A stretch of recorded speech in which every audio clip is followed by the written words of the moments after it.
দুর্ভাগ্যজনকভাবে শহীদ প্রেসিডেন্ট জিয়া রহমানকে আবার সেই বাংলাদেশের শত্রুরা তারা নির্মমভাবে চট্টগ্রামের সার্কিট হাউসে হত্যা করে এবং হত্যার মধ্যে দিয়ে আবার সেদিন একটা কালো হত্যার সূচনা হয়। কিন্তু আমরা বারবার যে কথা বলে এসেছি যে শহীদ প্রেসিডেন্ট জিয়া রহমান যে দর্শন দিয়ে গেছিলেন, বাংলাদেশি জাতীয়তাবাদের যে দর্শন, সেই দর্শন কখনো পরাজিত হতে পারে না এবং সেই জন্যই বিএনপিও কখনো পরাজিত হয়নি, বারবার জেগে উঠেছে। একেবারে সেই ধ্বংসস্তূপ থেকে ফিনিক্স পাখির মতোই বিএনপি জেগে উঠেছে। প্রিয় সাংবাদিক বন্ধুগণ, তাই 7ই নভেম্বর আমাদের কাছে, গোটা জাতির কাছে অত্যন্ত গুরুত্বপূর্ণ একটা দিন। বিশেষ করে আজকের যে রাজনৈতিক প্রেক্ষাপট, যখন একটা মানুষ অনিশ্চয়তার হতাশার মধ্যে চলে যাচ্ছে এবং প্রত্যেকটি মানুষ বারবার চিন্তা করছে কি হবে, কি হতে পারে। আমরা দেখছি যে বাংলাদেশের শত্রুরা তারা আবার মাথা চালা দিয়ে উঠতে শুরু করেছে, মাথা তুলে উঠতে শুরু করেছে।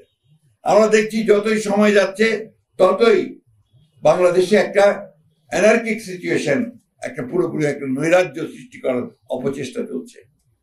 দুর্ভাগ্যক্রমে আমরা দেখছি যে সোশ্যাল মিডিয়াতেও সেই প্রোপাগান্ডা, আপনার মিসইনফরমেশন, মিথ্যা প্রচার দিয়ে বাংলাদেশে একটা আপনার নৈরাজ্য সৃষ্টি করার প্রক্রিয়া চলছে।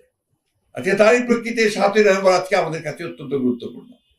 শহীদ প্রেসিডেন্ট জিয়াউর রহমান যেভাবে জাতিকে ঐক্যবদ্ধ করেছিলেন, আজকে একইভাবে আমরা দেখছি যে আমাদের নেতা জনাব তারেক রহমান সাহেব, তিনি আজকে সেই সুদূর থেকে দেশকে ঐক্যবদ্ধ করবার চেষ্টা করছেন, জাতিকে ঐক্যবদ্ধ করবার কাজ করে চলেছেন। এবং দেশের বেগম খালেদা জিয়া যেভাবে আমাদেরকে পরিচালিত করেছিলেন, তার দীর্ঘ 9 বছর স্বৈরাচার বিরোধী সংগ্রামে, পরবর্তীকালে ফ্যাসিবাদী সংগ্রামে, সেইভাবে একইভাবে আজকে আমাদের নেতা, আমাদের তরুণ নেতা তারেক রহমান, তিনি আমাদের দলকে পরিচালিত করছেন এবং জাতিকে নতুন আশা যোগাচ্ছেন। তাই সাংবাদিক বন্ধুগণ, আমরা এই যৌথ মিটিংয়ে সবাই সিদ্ধান্ত নিয়েছি যে এবার 7ই নভেম্বর আমরা যথাযোগ্য মর্যাদার সঙ্গে পালন করব। সেই জন্যে আমরা কতগুলো আপনার কর্মসূচি গ্রহণ করছি, সেই কর্মসূচিগুলো আমি আপনাদেরকে জানাচ্ছি। আমরা 10 দিন ব্যাপী কর্মসূচি নিয়েছি। এই কর্মসূচিতে 5ই নভেম্বর থেকে 13ই নভেম্বর পর্যন্ত আমি আপনাদেরকে শোনাচ্ছি। 7ই নভেম্বর মহান জাতীয় বিপ্লব ও সংহতি দিবস উপলক্ষে ওই দিন সকাল 6টায় নয়াপল্টনের বিএনপি কার্যালয়, কেন্দ্রীয় কার্যালয় সহ সারা দেশে দলীয় কার্যালয়গুলোতে দলীয় পতাকা উত্তোলন করা হবে।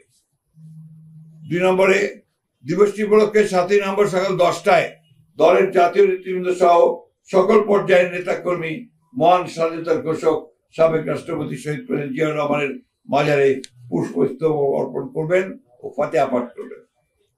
এই দিবসটি উপলক্ষে বিএনপির উদ্যোগে 7ই নভেম্বর 2025 এটা মহানগরের উদ্যোগে, ঢাকা মহানগরের উদ্যোগে শুক্রবার বেলা 3টায় নয়াপল্টনস্থ বিএনপি কেন্দ্রীয় কার্যালয়ের সামনে থেকে র্যালি অনুষ্ঠিত হবে।